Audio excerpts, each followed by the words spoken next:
Welcome to our channel. Today we how to reduce email costs with Microsoft Exchange, quick tutorial step by step clearly.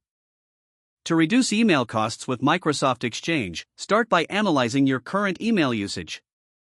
Access the Exchange Admin Center using your admin credentials. Navigate to the Recipients section on the left panel. Review the existing mailboxes and their storage capacities. Identify any inactive or underutilized mailboxes that can be archived or deleted. Consider implementing mailbox retention policies to manage data more efficiently. Next, enable email archiving for users who require extra storage. Navigate to the archiving option under Mailbox Settings. Activate the archiving feature for selected users.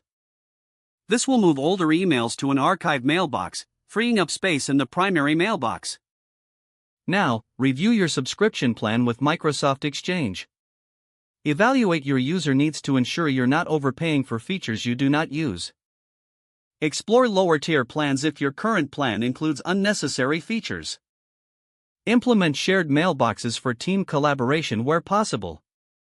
This reduces the number of licenses needed for individual users. Set up rules to automatically move low-importance emails to folders. This helps keep primary inboxes organized and can reduce storage usage. Consider leveraging Microsoft 365's built-in analytics to monitor your email costs. Analyze the reports to identify patterns in email usage and potential savings. Lastly, train your team on best practices for email usage. Encourage the use of internal chat tools for quick communications. This can reduce the number of emails sent and received daily. By following these steps, you can effectively reduce your email costs with Microsoft Exchange.